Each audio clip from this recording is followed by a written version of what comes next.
ሰላም ጤና ይስጥልኝ የተከበራችሁ የኢትዮዳይ ቤተሰቦቻችን እንደምን ቆያችሁን? ከሀገር ውስጥ እስከ ዓለም አቀፍ ለእናንተ ይሆናሉ ያልናቸውን አንኳር ጉዳዮች ይዘን ወደ እናንተ መተናል። በቀዳሚነት ከምንመለከታቸው ጉዳዮች ውስጥ የተፈራው ሆኗል። በቀጠና ያለው ነገሮች መካረር አሁን አስከፊ ደረጃ ላይ እየደረሰ መጥቶም በጦር ጀትና በድሮን ድንበር አልፎ መደባደብ ተጀምሯል። በዚህም ሁለት ድሮኖች ተመተው መውደቃቸውን ነው የተገለጸው። የድሮኖቹ ባለቤት ደግሞ የኢትዮጵያ አየር ኃይል ሲሆን ጥቃቱ የደረሰው በዚሁ በምዕራብ ጎንደር ኩምሩክ በሱዳን አካባቢ መሆኑን የተዘገበው። እንዴት የሚሉትን በሰፊው ተመልክተናል። ሌላኛው ጉዳይ ጽምዶን የተመለከተ ይሆናል። ስለ ጽምዶ በርካታ አወዛጋቢ ሐሳቦች እየተነሱ በአንደኛው ቡድን ሲደገፍ፣ በሌላኛው ደግሞ ሲነቀፍ፣ ሌላኛው ትብብሩ ዶክተር አብይ አህመድ አስተዳደርን ለመጣል ነው፣ ከዛ በኋላ ያሉትን ጉዳዮች እንማከራለን ሲሉ፣ ሌሎች ደግሞ ሀገር የማፍረስ አጀንዳ ያዘ የተለያየ ዓላማ ያላቸው ስብስብ በመሆኑ አንደግፈውም ሲሉ ሲደመጡ ቆይቷል። አሁን ግን ህወሓት ነገሮች አላምረው ሲሉ የአሸንዳን ክብረ በዓል ከማስቀረት ባለፈ የኦባሳንጆ ጉዞ ወደ መቀለም ነገሮችን ወይም ፖለቲካዊ ጥምረቱን የሚቀይር ወይም ጥላ ያጠላበት ክስተት ሆኗል። ይህም ደግሞ ህወሓቱ ወደ ሰላማዊ መንገድ ለመምጣት የተለያዩ ጥያቄዎችን ማቅረቡን ምክንያት በማድረግ በርካቶች ዝምታው አስፈርቷቸው የነበረ ቢሆንም አሁን ግን የቀድሞ የፕሪቶሪያ አደራዳሪ ኦሉሴጉን ኦባሳንጆ መቀሌ መግባታቸውን ነው የተዘገበው። ምን ውሳኔ ይወሰናል? ህወሓትስ ጦርነቱን እንዴት ያደርጋል? የሚለው ሌላኛው ጉዳይ ነው። ከዚሁ ጋር በተያያዘ ወደ መቀሌ ዙሪያ ኩሃ የወታደር ካምፕ የሚመለከት ይሆናል። በመቀሌና ዙሪያው እንደዚሁም ደግሞ በትግራይ ክልል በአማራና በትግራይ ክልል አዋሳኝ በኤርትራና በትግራይ ክልል አዋሳኝ እየተፈጸሙ ያሉ መጠነ ሰፊ የድሮን ጥቃቶች ተጠናክረው መቀጠላቸውንና ኢላማዎቻቸው ደግሞ እጅግ ከፍተኛ ከመሆናቸው ጋር ተያይዞ በኩሃ መቀሌ ካምፕ የትግራይ ወታደራዊ ኃይሎች አንዋጋም ሲሉ ጦር ካምፑን ጥለው መፈርጠታቸውን የተነገረው። ይህም ሁኔታ ነገሮችን ወዴት ያመራሉ? የሰላም ድርድሩንስ ያሰምሩታል ወይስ ያደናቅፉታል? የሚለው ሌላኛው ጉዳይ ሆኗል።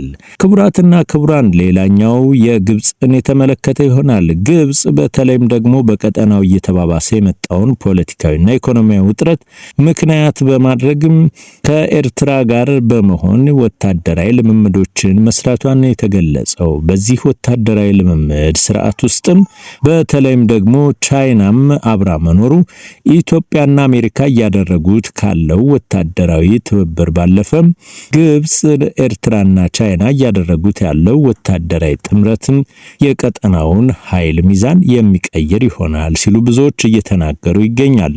ሌላኛው ፈርስት ፖስት አፍሪካ ጋራ ቆይታ ያደረገው የአፋብን ሊቀመንበር አርበኛ ዘመነ ካሴን የተመለከተ ይሆናል። አርበኛ ዘመነ ካሴ ከፈረንሳዩ ጋዜጣ ሊቲፕስ ጋራ መግለጫ ከሰጠ በኋላ በፈርስት ፖስት አፍሪካ ከዘመነ ካሴ ቆይታ አድርጓል። በቆይታውም ስለ ጽምዶና ስለ አፋብን ወታደራዊ እንቅስቃሴዎች ሰፊ ማብራሪያ ሰጥቷል። ይህንንም በሰፊው ተመልክተናል። ክቡራትና ክቡራን፣ ባጫ ደበሌን የተመለከተም የተሰማው ነገር ሌላኛው ሹመታቸው ምን ይሆናል የሚለውን ያመላከተ ሆኗል። አብራችሁን ስትቆዩ የምታዳምጡን ይሆናል። በቀዳሚነት ወደ ያዝነው ጉዳይ አመራን። የኦሉሴጉን ኦባሳንጆ ጉዞ በመቀሌ ያልተጠበቀ ፖለቲካዊ ውጥረትን አምጥቷል። በተለይም በወታደራዊ ኃይል ፍጥጫም በራያና ራማ አካባቢ በአፋርና በትግራይ ክልል ወሰን አካባቢ የነበሩ ወታደራዊ ፍጥጫዎችን ያረግብ ይሆን ወይ የሚለው የብዙዎች ጥያቄ ሆኗል። ከኦሉሴጉን ኦባሳንጆ ጉዞ ባለፈ ግን በመቀሌ በተለይም ደግሞ የጽምዶ አባላትን ሐሳብ የሚበትን ይሆናል ሲሉ ብዙዎች እየተናገሩ ይገኛሉ። ጽምዶም ውሃ በላው ሲሉ በመንግስት በኩል ደጋፊ የሆኑ ሚዲያዎች እየገለጹ ይገኛሉ። ምክንያቱም ደግሞ ህወሓት ጦርነቱ ካሁኑ እንደማያዋጣውና በመቀሌም ሆነ በአብዛኛው የትግራይ ህዝብ ድጋፍን አለማግኘቱን ምክንያት በማድረግ ተዋጊ ኃይሉም አሁን ላይ ባለው ሁኔታ ደግሞ የውጊያ ፍላጎቱ እየቀነሰ በመምጣቱና ግዳጆችን አብዛኞቹ በመቃወማቸው ምክንያትም ህወሓት ወደ ድርድር የመምጣት ሐሳብ እንዳለው እየተገለጸ ቢሆንም አማኑኤል አሰፋ የህወሓት ምክትል ሊቀመንበር በትናንትናው ዕለት ወደ አዲስ አበባ አልተጓዝንም ማለታቸው ይታወሳል። አሁን ግን ኦሉሴጉን ኦባሳንጆ ደግሞ በትግራይ መቀለ መገኘታቸውን የወጡ ያሉ መረጃዎችና የፎቶ ምስሎች ያሳያሉ። ህወሓት ይህን ሐሳብ ከተቀበለ ሌላኛው ስጋቱ የኤርትራ ጉዳይ የሚሆን ሲሆን ኤርትራ በዚህ የጽምዶ አባል ሀገራት ጉባኤ ላይ የራሷን አሻራ እያሳረፈች በቀጠናውም የፖለቲካ የበላይነቷን ለማስቀጠል እየተንቀሳቀሰች ያለች ሀገር ከመሆኗ ጋር ተያይዞና የህወሓት ከፍተኛ ወታደራዊ መኮንኖችና የፖለቲካ ክንፎች ወደ አስመራ መጓዛቸው ይህንን የኦሉሴጉን ኦባሳንጆ ሰላም ቅድመ ሁኔታን ውድቅ ሊያደርገው ይችላል ሲሉ ይገልጻሉ። ይሁንና ነገ ምን እንደሚፈጠር አይታወቅም። አሜሪካን ፊቷን ያዞረችበት ህወሓት ወታደራዊ ፍጥጫውን ያጠናክር ይሆን? በቀጣይ የሚታይ ይሆናል። ክቡራትና ክቡራን፣ ከዚሁ ጋር በተያያዘ በመቀሌ ኩያ ካምፕ ሰፍሮ የነበረው የትግራይ ወታደራዊ ኃይል ካምፑን ለቆ በኃይል እየወጣ ይገኛል። ምክንያቱም ደግሞ በትግራይ በተለይም ደግሞ የድሮን መከላከያ የአየር መከላከያዎች ታጥቀናል፣ ከዚህ በፊት እንደነበረው የድሮን ጥቃት አያሰጋችሁም የሚለው ሐሳብ ውሸት መሆኑን በተደጋጋሚ በእንደርታና በራያ አካባቢ የተፈጸሙ የድሮን ጥቃቶችን ማሳያ በመሆናቸው ምክንያት ነው። በዚህም ምክንያት ወታደሩ የአየር ኃይል ብልጫ ካለብን ለምን እንሞታለን? እስከ መቼስ እንዋሻለን? ሲሉ ሐሳባቸውን እንደገለጹ ነው የአካባቢው የዓይን እማኞችና የቀጠናውን ሁኔታ በቅርበት የሚከታተሉ የትግራይ መገናኛ ብዙሃን እየዘገቡ ያሉት። ከዚሁ ጋር ተያይዞ በተለይም የአሸንዳ ሻደይ በዓልን እንዳይከበር ያደረገው ህወሓት አብዛኛው ህብረተሰብ በሮምናት አደባባይ የህወሓትን መግለጫ ወደ ጎን በማድረግ ሴቶች ወጥተው ስለ ሰላምና ስለ አንድነት ሲዘፍኑና ሲጨፍሩ አምሽተዋል።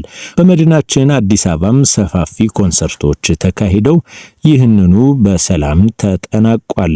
ክቡራትና ክቡራን፣ ከዚሁ ጋር በተያያዘም የአፋብን የአማራ ፋኖ ብሔራዊ ንቅናቄ ዋና ሊቀመንበር አርበኛ ዘመነ ካሴ ፈርስት ፖስት አፍሪካ ከተባለ ሚዲያ ጋር ቆይታ አድርጓል። አርበኛ ዘመነ ካሴ ከተለያዩ የውጭ ሀገር መገናኛ ብዙሃን ጋር መሰል ቆይታዎችን ሲያደርግ ይህ የመጀመሪያው አይደለም። ከቀናት በፊት ከፈረንሳዩ ጋዜጣ ሊቴምፕስ ጋር ከዛ በኋላ ደግሞ የቤልጂየም ሚዲያዎች ጋር ቆይታ ያደረገው አርበኛ ዘመነ ካሴ ፈርስት ፖስት አፍሪካ ጋር ቆይታውን አድርጓል። በቆይታውም ስለ አፋብን ወታደራዊ እንቅስቃሴ ሰፊ ማብራሪያ የሰጠ ሲሆን አሁን ጠንካራ የሆነ ወታደራዊ መሰረቶችን በአማራ ክልል ስለመመስረቱ ከዛም ባለፈ በቀጠናው ካሉ የብልጽግናን ስርዓት ለመጣል ከተዋቀሩ ኃይሎች ጋራ በቅርበት እየሰሩ መሆኑን እነዚህም ኃይሎች የሀገር ውስጥ ብቻ መሆናቸውን ሰባቱንም አባላት በመጥቀስ አስረድቷል። ከነዚህ ውስጥ ቲፒኤልኤፍ አንዱ፣ ከዛ በመቀጠል ደግሞ የኦሮሞ ነጻ አውጪ ግንባር ኦነግ ሸኔ ሌላኛው፣ ኦብነግ ደግሞ የኦጋዴን ነጻ አውጪ ሌላኛው ሲሆን የጉምዝና ሌሎች የመተከል አካባቢ የሚንቀሳቀሱ ቡድኖችም እንደተቀላቀሏቸው አስረድቷል። አርበኛ ዘመነ ካሴም በሐሳቡ እንደገለጸው ከሆነ አሁን ላይ ትኩረት አድርገን እየሰራ ነው ያለነው የብልጽግናን ስርዓት ከጫንቃችን ላይ መጣል ነው። ለዚህ ደግሞ ብዙ ምክንያቶች አለን። አሁን ላይ በአማራ ክልልም እየሆነ ያለው ነገር ይህ ነው፣ እያደረግነውም ያለውም መሬት ላይ የሚወረደው ትግልም ይህ ነው ሲል ተናግሯል። ጽምዶን በተመለከተም ሰፊ ማብራሪያ የሰጠው አርበኛ ዘመነ ካሴም ይህ ትብብር የመንግስት ስርዓትን መለወጥ ከዛም ባለፈ ደግሞ በጋራ መግባባት ላይ ከሀገራቱ ከቡድኖቹ ጋር መስራት ያስፈልጋል። ካልሆነ ግን አንድ ቡድን ብቻውን ጥሎ ሌሎቹን በሀገር ምስራታ ላይ እንሳተፍ ማለት ትርፉ ኪሳራ ነው ሲልም ተደምጧል። ክቡራትና ክቡራን በአጫ ደበሌን የተመለከተ ይሆናል። በኢትዮጵያ የኬንያ አምባሳደር ባለሙሉ ስልጣን አምባሳደር በአጫ ደበሌ ቡቱ ስልጣናቸውን ከአምባሳደርነት ከተነሱ በኋላ የት ይደርሳሉ የሚለው የብዙዎች ጥያቄ ነው። ኢትዮጵያ ቱዳይ በደረሳት መረጃ መሰረት ግን አምባሳደሩ በቀጣይ ጊዜያት ውስጥ የኢፌዴሪ ጠቅላይ ሚኒስትር ዶክተር አብይ አህመድ በጸጥታና ደህንነት ጉዳዮች አማካሪ ሊሆኑ ይችላሉ። እንደዚህ አይነት ጭምጭምታዎች እየወጡ መሆኑን ነው የተገለጸው። በአጫ ደበሌ በትናንትናው ዕለት ማለትም ነሐሴ 16 ነበረ በኬንያ ናይሮቢ በኢትዮጵያ ኤምባሲ ሽኝት የተደረገላቸው። ወደ ጎረቤት ሀገር አመራን። ግብጽን የሚመለከት ይሆናል። ግብጽም የአየር ኃይሏን ከየትኛውም ጊዜ በላይ ዝግጁ እንዲሆን አሳስባለች። ግብጽ እዚህ ውሳኔ ላይ የደረሰችው በተለይም ደግሞ በቀይ ባህርና አካባቢ ያለው ውጥረት እየባሰ መምጣቱን የየመን ሐውቲ አማጽያን በቀይ ባህር የሚንቀሳቀሱ መርከቦችን ማገታቸውን ምክንያት በማድረግ የሀያላኑ ሀገራት በዚሁ ቦታ ላይ ኃይላቸውን ማሰማራታቸውን ምክንያት በማድረግና የኢትዮጵያ ደግሞ ጠንከር ያለ የቀይ ባህር ፍላጎት እየጎለበተ ከመምጣቱ ጋር ተያይዞ ነው በተለይም የአየር ኃይሏን እንዲዘጋጅ ያደረገችው። በትናንትናው ዕለት በብላቴ የልዩ ኃይል ዘመቻ ማሰልጠኛ ማዕከል 45ኛ ኮርስ የጽናት ኮማንዶ አባላት ከተመረቁ በኋላ ነበር። በዚህ ምርቃት ስነ ስርዓት ላይ ፊልድ ማርሻል ብርሃኑ ጁላ ባዳና ባንዳ ሲሉ ጠንከር ያለ መልእክታቸውን ያስተላለፉ ሲሆን ግብጽም ሁኔታዎች እየተለዋወጡ ነገሮች እየከረሩ ከመሄዳቸው ባለፈ በሱዳን ውጊያ ላይ ራሷን ማስገብታ ከአስመራ መንግስት ጋር እየሰራች ትገኛለች።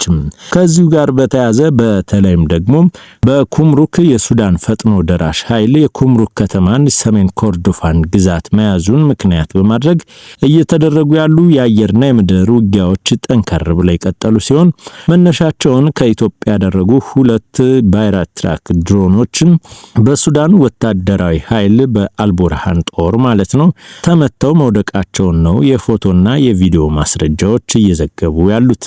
ይሁንና ስለዚህ ጉዳይ ከፌደራል መንግስቱ ምንም የተባለ ነገር ባይኖርም ግብጽ ግን እና ሌሎች የአረብ ሚዲያዎች የኢትዮጵያን ድሮን መተን ጥለናል ይላሉ። በደንበር አካባቢም ያለው ውጊያ በከፍተኛ ሁኔታ ቀጥሏል። ስጋቱ ከግብጽና ሱዳን ባለፈም ወደ ኢትዮጵያም ሊሻገር ይችላል በሚል በቀጠናው ወታደራዊ ኃይሉ በተጠንቀቅ እንዲቆም ተደርጓል። ከዚህ በፊት በኩምሩክ አካባቢ ኢትዮጵያንና ኩምሩክን የሚያገናኘው ድልድይ በድሮን ተመቶ መሰበሩ የሚታወስ ነው። ክቡራትና ክቡራን ስላዳመጣችሁ እናመሰግናለን። የዩቲዩብ ቻናላችን ሰብስክራይብ፣ ኮሜንትና ላይክ ያድርጉ።